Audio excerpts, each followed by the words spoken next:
नमस्कार साथियों, गौरव ज्ञान धारा में आपका स्वागत है। अपना जो टॉपिक चल रहा था वो राष्ट्रीय आंदोलन और प्रमुख नेता। एक विद्यार्थी ने कल पूछा भी कि सर ये भीमराव अंबेडकर और आपने ये पढ़ाया है मौलाना आजाद, ये कौन से टॉपिक में है? तो ये राष्ट्रीय आंदोलन और प्रमुख नेता। सबसे पहले अपन ने पढ़ा राष्ट्रीय आंदोलन और महात्मा गांधी, उसके बाद में प्रमुख नेता, जिसमें फर्स्ट ग्रेड के सिलेबस में स्पेशली नाम दे रखे हैं, आपको वो नेता पढ़ने होते हैं।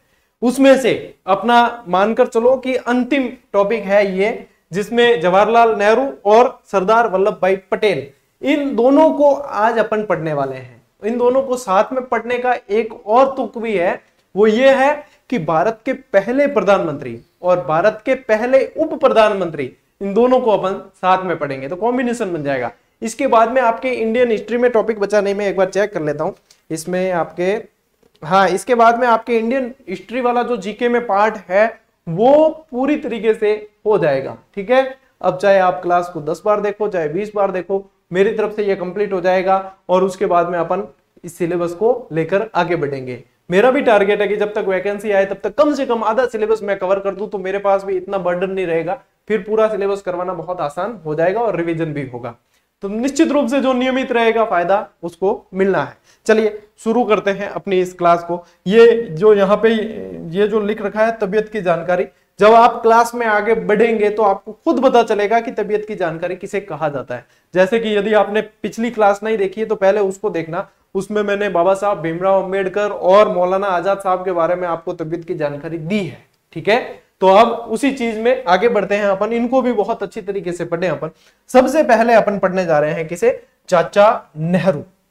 वे शख्सियत जो दो बार तो क्या कहूं मैं, 3 बार तो कांग्रेस की अध्यक्षता की इन्होंने और सर्वाधिक समय तक प्रधानमंत्री के पद पर रहे, जिन्हें 2 देशों की नागरिकता प्राप्त थी। हाँ, और भारत के एकमात्र इंग्लिश मैन कहे जाते हैं। इंग्लिश मैन इसलिए कि इंग्लिश इनको फर्राटेदार आती थी, मतलब इंग्लिश इतनी तगड़ी थी कि जब ये, मतलब किसी को कहा जाता ना ये फॉरेन रिटर्न है, ये फॉरेन रिटर्न नेहरू जी थे। इंग्लिश इतनी तगड़ी थी इनकी कि इनको हिंदी आती नहीं थी। जब ये फॉरेन रिटर्न थे वहां से पढ़ के आए तो इनको हिंदी ठीक ढंग से नहीं आती थी। फिर यहाँ पे आके जो है यहाँ के स्थानीय लोगों से हिंदी इन्होंने सीखी है। कोर्ट में गुलाब का फूल डालना इनकी खासियत रही, इनका शौक रहा है। ये शौक इनके बहुत थे। अब देखो मैं एक एक चीज आप लोगों को बता रहा हूं, इनके शौक मतलब नवाबी शौक थे, जिन्हें नवाबी शौक कहा जाता है। रहीसी वाले शौक इनके रहे हैं। इसका पता इस तरीके से लगा सकते हो, जिनके कपड़े धुलने लंदन जाते हो उनके शौक कैसे रहे होंगे। ठीक है, अपन घर में भी टाइम से धुल जाए अगर 3-4 दिन में एक बार ही, तो भी अपन घर जीत ले। ठीक है, और आना सावरा जो है कपड़ा लंदन जाता क्यों वास्ते? धुलाई वास्ते, जिनके लिए अलग अलग देशों मतलब, और स्वास्थ्य वर्धन के लिए ये स्विट्जरलैंड जाते थे। बहुत सारे इनके अंदर खासियत है, लेकिन ये शौक इनके बड़े रहे हैं। नेहरू इसलिए कहा जाता है क्योंकि ये जो है नहर के पास रहते थे, तो इनके फिर वहां पे नाम पड़ गया नेहरू। इनके पिताजी भी वकालत किए हुए थे, मोतीलाल नेहरू, फिर जवाहरलाल नेहरू, और फिर आगे आपको पता है इंदिरा गांधी इनकी पुत्री। चलिए एक एक जानकारी को एग्जाम के अकॉर्डिंग भी अपन देखते हुए चलते हैं कि क्या जरूरी है। जन्म इनका होता है 14 नवंबर 1889 और इसी 14 नवंबर को बाल दिवस के रूप में मनाया जाता है, क्योंकि नेहरू जी को बच्चों से बड़ा लगाव था, इसीलिए बच्चे इन्हें चाचा कहकर बुलाते थे। तो इसीलिए क्या हो गया, चाचा नेहरू नाम पड़ गया। ठीक है ना, तो बच्चों से बड़ा लगाव था। आप यहाँ फोटो में भी देख पा रहे हो यदि तो। और इनको पाश्चात्य संस्कृति से भी लगाव था, यानी कि सूट पैंट कोट पैंट वगैरह पहनना वगैरह, अप टू डेट रहना, एकदम ऐसा बड़ा शौक था इनको। ठीक है ना, अंग्रेजों से फर्राटेदार इंग्लिश में बात कर लिया करते थे, कन्वेंस कर लिया करते थे कई चीजों में। मृत्यु इनकी 27 मई 1964 में दिल का दौरा पड़ने से हुई है। और पिता मोतीलाल नेहरू, माता स्वरूप रानी, पत्नी कमला नेहरू, और इनसे उत्पन्न संतान इंदिरा गांधी। ठीक है, पहली बार ये कांग्रेस अधिवेशन में यदि आपको पूछे कि पहली बार कांग्रेस अधिवेशन का हिस्सा कब बने, तो बांकीपुर अधिवेशन में बने थे, जो 1912 की बात है। पहली बार 12 में बांकीपुर में नेहरू जी ने कांग्रेस का हिस्सा बने हैं। ठीक है, पहली बार 12 में, पहली बार 12 में का मतलब है पहली बार 12 में, कहां? बांकीपुर में कांग्रेस अधिवेशन में कांग्रेस का हिस्सा बने। कमला नेहरू से इनका विवाह 1916 के अंदर हुआ। उसके बाद में इंदिरा गांधी का जन्म हो गया। फिर ये भारत के प्रथम प्रधानमंत्री रहे हैं और सर्वाधिक समय तक प्रधानमंत्री पद पर रहने वाले व्यक्ति रहे हैं। सर्वाधिक समय तक भी यही रहे। सबसे पहले अविश्वास प्रस्ताव भी इनके समक्ष ही आया, लेकिन प्रधानमंत्री बनने के पीछे भी इनमें एक ट्विस्ट है। ट्विस्ट ये है कि प्रधानमंत्री के दावेदार वैसे देखा जाए तो जवाहरलाल नेहरू, सरदार वल्लभ भाई पटेल और जेबी कृपलानी, तीन थे। जब दावेदार अधिक हो तो फिर वोट करवाई जाती है। उस समय एक वर्किंग कमेटी बनाई गई। जब 1946 के चुनाव हुए तो उस समय में यह चीज करवाई गई कि भाई आखिर में प्रधानमंत्री के दावेदार इतने, तो फिर एक वर्किंग कमेटी बनाई गई कि इसमें वर्किंग कमेटी जो है डिसाइड करेगी। वर्किंग कमेटी किस आधार पर डिसाइड करेगी? प्रांतीय कमेटी के आधार पर, कि अलग अलग प्रांतों से जो प्रतिनिधि आते हैं वो वोट करेंगे।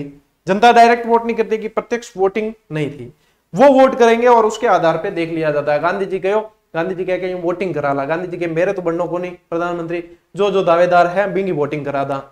सरदार पटेल, जवाहरलाल नेहरू, जेबी कृपलानी, ये वोटिंग गुप्त मतदान ही करवाया, पेटी में डाली सबके लिखवा के। जब वोटिंग का परिणाम आता है उस समय, क्योंकि 1946 की अंतरिम सरकार वाली वो जो बात थी ना, उसमें पता है वहां पे जो जीतेगा वो स्वतंत्र भारत का भी प्रधानमंत्री रहने वाला है। ठीक है, जब वोटिंग के नतीजे सामने आए तो देखिए नेहरू जी को वोट एक भी नहीं मिला। नेहरू जी को एक भी मत उसमें नहीं मिला। जो प्रांतीय प्रतिनिधि जो थे उन्होंने वोटिंग की, नेहरू जी को एक भी वोट नहीं मिला। सरदार पटेल को 12 मत दिए गए, क्योंकि सरदार पटेल वास्तव में उस समय लोग बड़े चाहते थे और उनकी जो ऑपरेशनल क्षमता थी वो बहुत अच्छी थी। जेबी कृपलानी को 2 वोट मिले। अब गांधी जी के पास में ही बैठे थे नेहरू जी पास में बैठे थे। गांधी जी कहो कि गांधी जी की, नेहरू जी ने कहो कि बात एडी होगी है। नेहरू जी ने उस समय कुछ भी नहीं बोला, उदास चेहरे से नीचे देख लिया। ठीक है, अच्छा ये कोई बातें मेरी मनगढ़ंत नहीं है, ये इतिहासकार इतिहास की पुस्तकों में लिख कर गए हैं। प्रत्यक्षदर्शी वहां के जो भी रहे होंगे उनके आधार पे कई हुई बातें हैं। ठीक है, मैं आपको मतलब स्थिति बता रहा हूं। इनको वोट नहीं मिले, इन्होंने नीचे देख लिया। वापस पूछा गांधी जी ने, भाई बात क्या है? नेहरू जी बताओ सही, मन में क्या है, आप विचार क्या है वो बता दो। नेहरू जी ने कुछ भी नहीं बोला। गांधी जी समझ गए कि नेहरू जी को जो है वो प्रधानमंत्री बनना है, इनको मतलब दूसरा स्थान नहीं चाहिए, इनको पहला स्थान ही चाहिए। अब गांधी जी भी कहीं ना कहीं चाहते थे कि नेहरू जी प्रधानमंत्री बन जाए, ये बात थी। गांधी जी ने कुछ नहीं किया। गांधी जी ने एक पर्ची निकाली, उस पर्ची पे कुछ लिखा, कुछ लिखकर जो है सरदार पटेल को पकड़ा दी। सरदार पटेल को पकड़ाई। सरदार पटेल ने उस पर्ची को पढ़ा और आदमी में गहराई देखो सरदार पटेल के अंदर। उस पर्ची को यूं का यूं जेब में डाल दिया और कहा कि मैं अपनी दावेदारी इस अध्यक्षता के लिए, इस प्रधानमंत्री पद के लिए वापस लेता हूं। सारे वहां जो जितने लोग मौजूद थे सब शॉकिंग हो गए कि गांधी जी ने, उन्होंने कहा गांधी जी ने पक्का लिख के दिया है कि भाई आप प्रधानमंत्री मत बनो। सरदार पटेल का दिल बड़ा था और उन्होंने अपने उसके अंदर रख दी और बताया नहीं। ठीक है, उसके बाद में एक प्रेस कॉन्फ्रेंस होती है, उसमें गांधी जी से पूछा भी जाता है कि जब लोग चाहते थे, जनता चाहती थी, सब चाहते थे कि सरदार पटेल प्रधानमंत्री बने, तो फिर जवाहरलाल नेहरू को क्यों बनाया जा रहा है? तो उन्होंने कहा कि जवाहरलाल नेहरू जो है दूसरा पद नहीं स्वीकार करते, जवाहरलाल नेहरू दूसरा पद एक्सेप्ट नहीं करते, और यदि नेहरू नहीं करते, इनकी इच्छा मन में रह जाती, तो वो जो है एकमात्र इंग्लिशमैन है, वो बड़ा अच्छे से कम्युनिकेट कर लेते हैं अंग्रेजों के साथ, और फिर वो यदि कांग्रेस से टूटते तो कहीं ना कहीं कांग्रेस बिखर जाती, और कांग्रेस के बिखरने का मतलब था भारत की आजादी और भी दूर जाना। तो पत्रकारों ने और उन्होंने कहा तो आपने नेहरू जी को कन्विंस करना चाहिए था ना। तो क्या नेहरू जी मेरी बात नहीं मानते इस मामले में, वो कन्विंस नहीं होते। तो क्या आपने सरदार पटेल को, तो क्या मुझे विश्वास था कि सरदार पटेल मेरी बात मानेंगे, और उन्होंने मानी भी। तो फिर उप प्रधानमंत्री का पद आप सभी को पता है, पहले उप प्रधानमंत्री सरदार वल्लभ भाई पटेल रहे हैं। आज तक भारत के इतिहास में 7 उप प्रधानमंत्री रहे हैं। तो पहले उप प्रधानमंत्री का पद जो है वो सरदार वल्लभ भाई पटेल के पास में, गृह मंत्री का पद भी उनके पास में, और पहले प्रधानमंत्री, विदेश मंत्री, ये सब जवाहरलाल नेहरू। ये एक वहां का इंसिडेंट रहा है। क्योंकि मैं इतिहास का विद्यार्थी हूं, मैं इतिहास में थोड़ा सा इंटरेस्ट रखता हूं, तो ये चीजें बतानी बनती है जब अपन पढ़ रहे हैं उसी चीज को। तो यूं यहाँ बातें करता मैं नहीं बताया करूं, ठीक है, क्योंकि सब चीज ध्यान ध्यान है कि कहीं ना कहीं चार्ज ला गया करे, चार्ज है नहीं तो भी बताना तो पड़े ना। चलिए ये ध्यान रखना कि प्रधानमंत्री बनने के पीछे क्या चीजें रही थी, ठीक है। इनके जन्म दिवस के उपलक्ष्य में बाल दिवस मनाया जाता है, और आपको यह भी बता दूं, बाल दिवस पता है, डेट आपको पता है 14 नवंबर, लेकिन पहले बाल दिवस मनाया जाता था 20 नवंबर को मनाया जाता था। ठीक है, जो 20 नवंबर को मनाया जाता था उसको बाद में इनके याद के उपलक्ष्य में 14 नवंबर किया गया। ठीक है, ये 14 नवंबर बाद में हुआ है, ये भी ध्यान रखेंगे। ठीक है, इन्हें बच्चे चाचा नेहरू कहकर बुलाते थे और एक गुलाब का फूल यहाँ पे टांग के रखते थे। परफ्यूम वर्फ्यूम का बड़ा अच्छा शौक था इन्हें। और नेहरू जी पाश्चात्य संस्कृति के बड़े प्रभावित थे। कोट पैंट वगैरह फुल देखो, आप देखोगे तो देखो कोट पैंट पे वगैरह, खादी में आप कम देखोगे इनको, है ना। खादी कुर्ते पजामे भले देख लोगे, लेकिन ज्यादातर कोट पैंट के फोटो वगैरह ऐसे मिलेंगे आपको। पाश्चात्य संस्कृति से प्रभावित थे, घूमने फिरने छुट्टियां मनाने वगैरह वहां जाने का इनको शौक था। और इसके अलावा जो है मैं बता रहा हूँ ना आपको, आपने खुद ने भी पढ़ा होगा कि लंदन में जिनके कपड़े धुलने जाते थे ये, इन्हें 1955 में भारत रत्न सम्मान दिया गया। और वैसे 1954 के अंदर ही भारत रत्न अवार्ड देना शुरू हुआ और 1955 में इन्हें भारत रत्न सम्मान दिया गया। तो कई आलोचक जो इनके थे उन्होंने ये चीज कही भी कि क्या नेहरू जी ने खुद को ही भारत रत्न सम्मान से सम्मानित कर दिया। ये चीजें भी कहीं ना कहीं इतिहास में उठी थी, कहीं ना कहीं प्रश्न यहां से भी इनके ऊपर उठे थे। ठीक है, ये काफी सारी चीजें जो है इतिहास में चलती है, विवाद का विषय रहता है। मैं तो आपको सिर्फ अपने एग्जाम की दृष्टि से जो जरूरी है वो चीजें बता रहा हूं। ठीक है, चलिए आगे बढ़ते हैं। अब आगे बढ़ते हैं, और ये तो कुछ ऊपरी जानकारी मैंने बताई है। 1924 से 26 तक इलाहाबाद नगर निगम के अध्यक्ष भी रहे हैं। ठीक है, इलाहाबाद नगर निगम के अध्यक्ष भी आप रहे हैं। किसकी बात हो रही है? जवाहरलाल नेहरू जी की। अपने जीवन काल में 3259 दिन जो है ये जेल में रहे हैं और लगभग जो है 9 बार जेल गए। कितनी बार? 9 बार जेल यात्रा पे गए हैं। और देखो ऐसा नहीं है, मैंने इतनी सारी चीजें, इसमें क्या है कि कई विद्यार्थी नेगेटिव ले लेते, कई पॉजिटिव रह जाते हैं। मैं दोनों चीजें बता रहा हूं क्योंकि दोनों पक्ष देखने जरूरी है। ऐसा नहीं है कि नेहरू जी ने कुछ किया ही नहीं और प्रधानमंत्री बन गए, ऐसा नहीं है। नेहरू जी के भी योगदान बहुत बड़ा रहा है, बहुत बड़ा रहा है। तभी तो देखो, आप यदि देखोगे 3259 दिन इन्होंने देश के लिए जेल में बिताए। ठीक है ना, ये भी एक पक्ष है, देश के लिए बिताए, खुद के लिए जेल में मुझे थोड़ी आवे है, देश के लिए बिताए हैं। 9 बार जेल यात्रा पे रहे हैं पूरी। इसमें से अल्मोड़ा जेल पे रहते समय इन्होंने एन ऑटोबायोग्राफी अपने जीवन पर लिखी। ठीक है, एन ऑटोबायोग्राफी अल्मोड़ा जेल में रहते हुए इन्होंने लिखी है। पूछ ले, देखो दोनों तरह से पूछ सकता है प्रश्न, कहां लिखी और क्या लिखी। तो कहां लिखी? अल्मोड़ा। क्या लिखी? An autobiography. ठीक है, अहमदनगर जेल में रहते हुए इन्होंने डिस्कवरी ऑफ इंडिया लिखी। देखो डिस्कवरी का मतलब क्या होता है? डिस्कवरी का मतलब होता है खोज, और खोज किसकी है? भारत की। इंडिया का मतलब भारत, तो भारत की खोज। हिंदी में भी पूछ सकते हैं, हिंदी में पूछे तो भारत की खोज, और यदि ऐसे पूछे तो डिस्कवरी ऑफ इंडिया। ये बताते हैं कि ये रचना जो है ना अहमदनगर के कैदियों के ऊपर लिखी गई है। कैसे? क्योंकि कहां से लिखी है? अहमदनगर जेल में रहते हुए लिखी है, तो अहमदनगर के जेल के कैदियों के ऊपर लिखी गई ये रचना है, डिस्कवरी ऑफ इंडिया। अपनी धर्मपत्नी के स्वास्थ्य वर्धन हेतु 19 मार्च 1926 में से दिसंबर 1927 तक आप स्विट्जरलैंड रहे थे। कहां रहे थे? स्विट्जरलैंड। अपन आज भी कहते हो तो पूछना पड़ेगा, स्विट्जरलैंड जाना मतलब यानी कि एक दूसरा जन्म ही लेना पड़ेगा अपन को स्विट्जरलैंड जाने के लिए। और स्वास्थ्य वर्धन के लिए डॉक्टरों ने सलाह दी थी हालांकि कि भाई स्विट्जरलैंड रहोगे तो वहां पे भाई माहौल ऐसा है, बिल्कुल स्वास्थ्य वर्धन जो है वो होगा। तो नेहरू जी इतने समय तक वहां पे स्विट्जरलैंड रहे थे। किस लिए रहे थे? वो भी कारण यह है, स्वास्थ्य वर्धन के लिए। ठीक है, चलिए।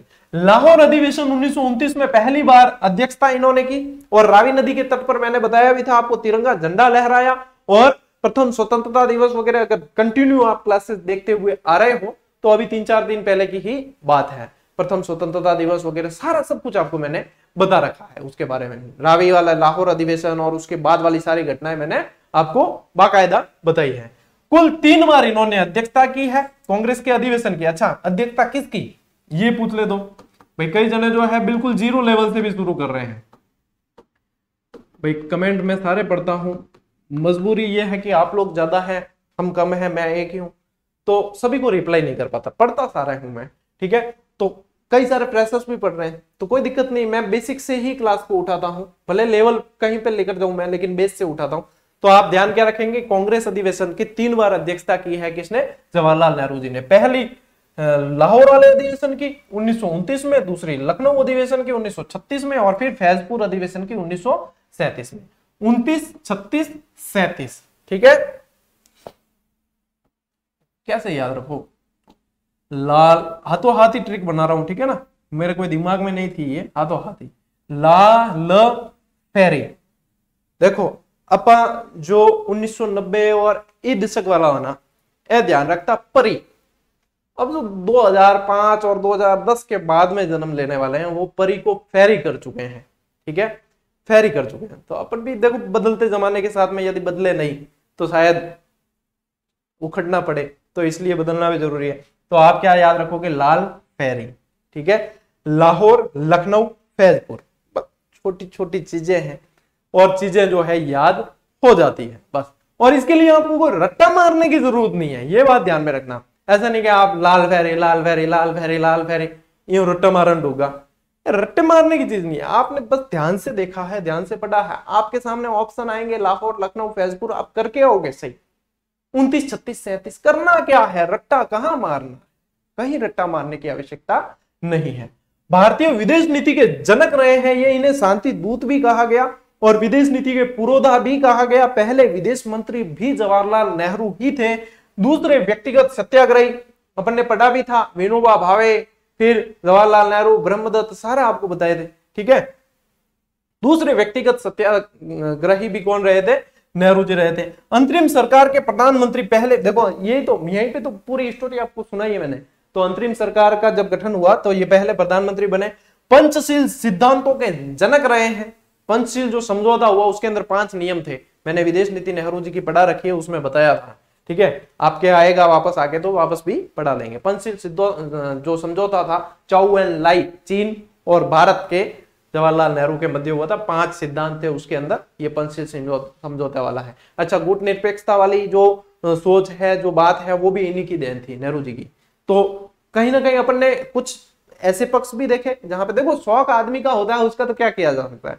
शौकीन थे, सिगार पीने के शौकीन थे, वो पाइप आता ना, पाइप उसको क्या बोलते हैं, वो ऐसे निकला हुआ। अपन ने तो बॉलीवुड की पिक्चरों में सिर्फ गुंडों को पीते हुए देखा था ऐसे, ठीक है। बाकी अपने कोई न तो कभी, मैंने तो जिंदगी में देखा ही नहीं कि वो होता कैसा है। अच्छा, किसी म्यूजियम में पटा हुआ दिख जाए तो बात अलग है, वो उसके अंदर शायद वो तंबाकू डालते हैं, फिर धुआं लगा कर फिर वो जो है पाइप खींचा जाता है। वो आप नेहरू जी के कई सारे फोटो ऐसे देखोगे जिसमें आपको ये सिगार पीते हुए, सिगार बोलते हैं उसको, शायद वो पाइप ही बोलते हैं, ठीक है।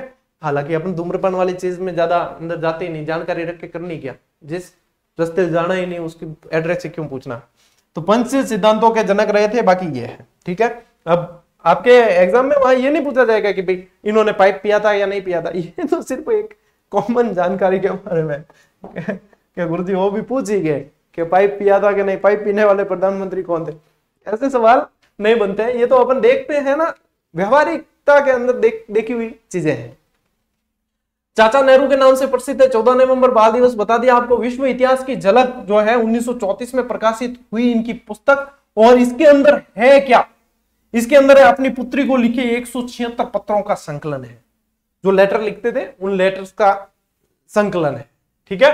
ये 27 मई 1964 को दिल का दौरा पड़ने से इनकी मृत्यु हो जाती है। और इनकी अन्य जो पुस्तकें हैं वो यहां पे आपको ध्यान रखनी है। Towards freedom, visit to America, a bunch of old letters, discovery of India. यदि आपने एक बात इसमें नोट की है तो सारी की सारी इंग्लिश के नाम दिखते हैं आपको, है ना। ऐसी हिंदी के नाम पर बुद्ध भारत या ऐसी चीजें नहीं दिखती है ना, क्योंकि इंग्लिश में ज्यादा बिलीव करते थे, पाश्चात्य संस्कृति से ज्यादा प्रभावित थे। इनका जो समाधि स्थल है वो शांतिवन के नाम से जाना जाता है। जैसे कि बाबा साहब का समाधि स्थल कल मैंने बताया आपको, उसे चैत्य भूमि कहा जाता है, जो दादर मुंबई के अंदर है, ठीक है ना, महाराष्ट्र के अंदर।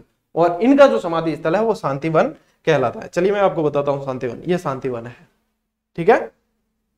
चलिए आगे बढ़ते हैं। अब आते हैं एक ऐसी शख्सियत पर जो यदि नहीं होते तो हम नहीं होते। कहने का मतलब यह है, शायद आज जो भारत आप देख पा रहे हो वो भारत एक देश न होकर वो भारत 562 या 565 देश होते। ऐसे कैसे?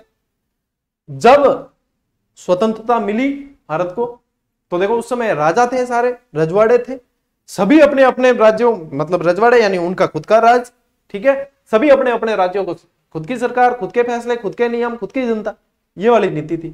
अब उन रजवाड़ों को, उन राजाओं को साथ में लाना, उनके प्रीवी पर थे, उन्हें रेवेन्यू मिलता था, उन्हें अपनी जो है सरकार चलाने के लिए अंग्रेज जो है प्रिवी पर्स होता एक तरह का, उन्हें दिया जाता था, उनको गुजारा भत्ता दिया जाता।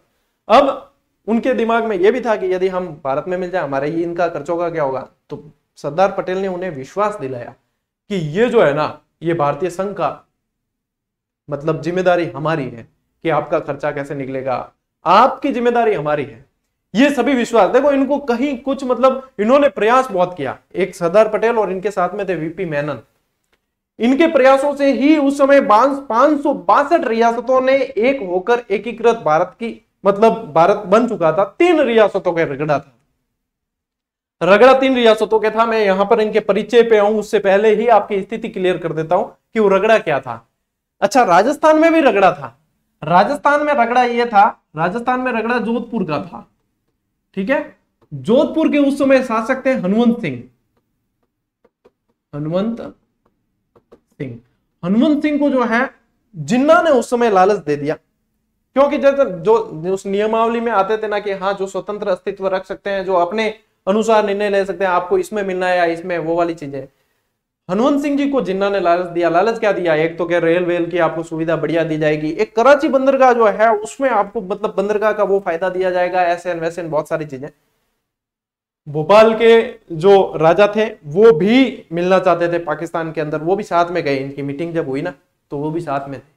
अब इन्होंने जो है मानस बना लिया क्या भाई अपन तो मिलेंगे पाकिस्तान के अंदर, ठीक है, अपनी जो है मानसिकता अपन पाकिस्तान के अंदर मिलेंगे, भले यहाँ हिंदुस्तान में कुछ भी हो, ठीक है, हम पाकिस्तान में मिल रहे हैं। हनुमंत सिंह जी ने वहां पे उनको विश्वास दिला के आगे कि हम मिलेंगे। अब ये खबर जो है पहुंच गई सरदार पटेल के पास।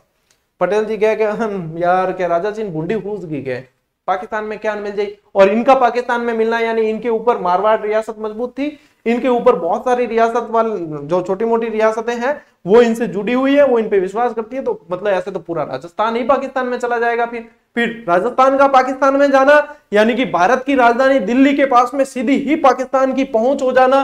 और कोई भी देश ये नहीं चाहेगा कि अपने देश की राजधानी के पास में दुश्मन देश पहुंच जाए। यहां पे सरदार पटेल ने दिमाग लगाया, वीपी मेनन को भेजा पहले कि मेनन साहब जाओ और हनुमंत सिंह जी को कन्विंस करो कैसे भी। देखो सरदार पटेल है ना, साम दाम दंड भेद सभी नीतियां जानते थे, सभी नीतियां जानते थे, इसीलिए तो इन्हें सरदार कहा जाता है। मैं बहुत सारी चीजें आज आपको बताने वाला हूं। इन्होंने भेजा वीपी मेनन साहब को। वीपी मेनन साहब गए और वीपी मेनन साहब कहे कि राजा जी आप गलत कर रहे हो और वहां पे जो है सही नहीं होगा ये वो। हनुमंत सिंह जी ने बंदूक तान ली वीपी मेनन पे कि यहां से फटाफट 9-2-11 हो, मैंने अपना डिसीजन ले लिया है, मैं जाऊंगा पाकिस्तान के अंदर, यहां से भागो फटाफट चलो। वीपी मेनन साहब पहुंचे वापस सरदार पटेल साहब के पास। सरदार पटेल को जाकर कहा कि भाई बात है यार, राजा जी भड़क गया, मैंने ठोक देता गोली, बंदूक लगा दी कनपटी माथे। पटेल साहब को भी आया गुस्सा। पटेल साहब ने सीधा एक लेटर लिखा कि राजा जी अभी के अभी जो है मुझे दिल्ली आकर मिलो। अब ऐसे डायरेक्ट टाल नहीं सकते थे सरदार पटेल को, ऐसा व्यक्तित्व था, लोह पुरुष ऐसे ही थोड़ी कहा जाता। जोधपुर के महाराजा जो है उनसे मिलने जाते हैं, पहले तो सूझबूझ से मनाया आराम से, फिर कहा कि आपके पिताजी है ना वो आपकी जिम्मेदारी मुझ पर छोड़ के गए और आप यदि वहां पाकिस्तान में जाकर रहोगे अल्पसंख्यक हो जाओगे, आपको वहां पे जीने नहीं दिया जाएगा, आपकी जनता आपके विरोध में हो जाएगी, आपकी जनता पूरी की पूरी जो है यदि देखोगे हिंदू है और वहां पे आप जो है एक मुस्लिम राष्ट्र में जाकर रहोगे, ऐसे ऐसे जो है उनको दबाव डाला और कहा अभी के अभी जो है इस पे साइन करो कागज पे और स्वीकृति दो कि हम यहां मिल रहे हैं, नहीं तो ठीक नहीं होगा, फिर मत कहना। और यदि आप उसमें मिल गए और फिर जो है आपकी जनता तो विरोध करेगी, मैं भी उस जनता का साथ दूंगा और मैं ठोक दूंगा वहां पे आके। बस इतना ही काम था। हनुमंत सिंह जी कहे मैं तो भारत में मेल हूं, हाथों हाथ इनका तो यहां पे हो गया, इनकी कोई दिक्कत ज्यादा ऐसे हुई नहीं। लेकिन आपको पूछ सकते हैं, ये एक बार प्रश्न बना है कि भारत राजस्थान का कौन सा शासक या कौन सी रियासत जो पहले एक बार पाकिस्तान में मिलने का मानस बना चुकी थी। तो यहाँ पे राजा भी बता दिया मैंने, रियासत भी बता दिया, आपको स्टोरी भी बता दी।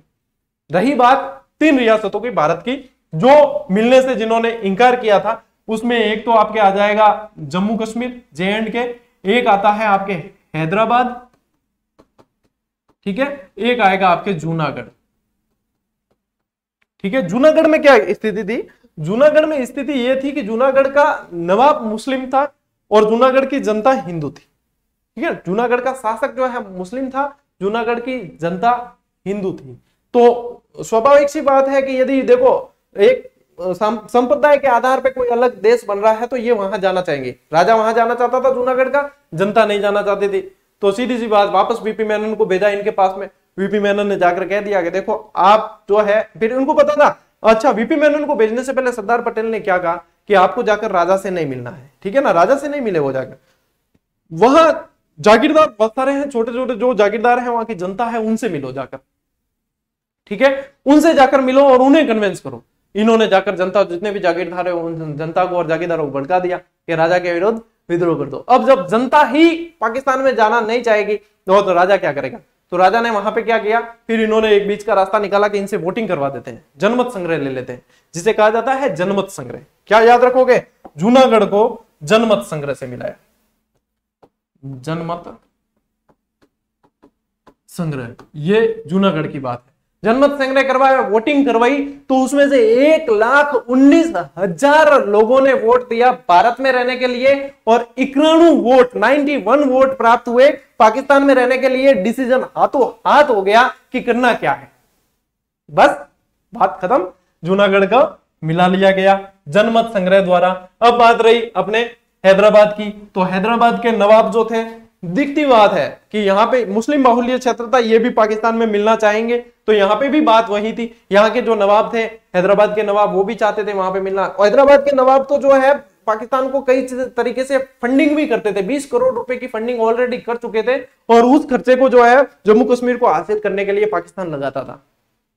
कहीं ना कहीं ये चीजें भी थी, ये सारी चीजें सरदार पटेल साहब को ध्यान थी। सरदार पटेल को पता था कि इनका कोई इलाज नहीं करना है। इन्होंने क्या है, सांप्रदायिक दंगे भी भड़काए हैदराबाद के अंदर, काफी सारे लोग उसमें मारे भी गए। इन्होंने कहा इनका कोई इलाज नहीं है, इन पे होगी पुलिस कार्रवाई। मैंने कहा ना, साम दाम दंड भेद सारे ही, तो यहाँ पे पुलिस कार्रवाई की और यहाँ पे इस चीज को जाना जाता है ऑपरेशन पोलो के नाम से। किस नाम से जाना जाएगा?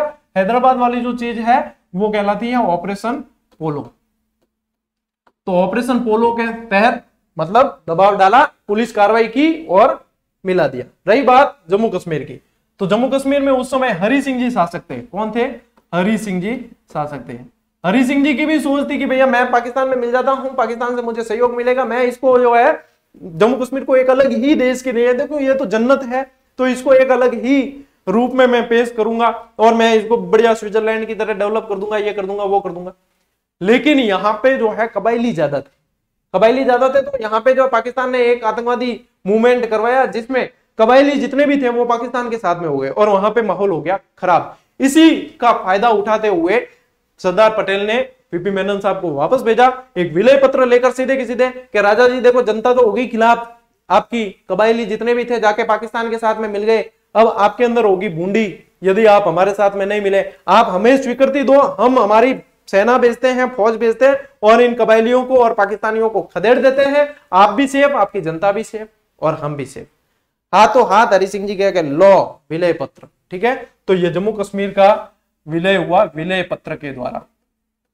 ये चीजें साथियों ऐसे हुई है इतिहास के अंदर, यहाँ पे कोई भी एक भी चीज मनगढ़ंत नहीं है।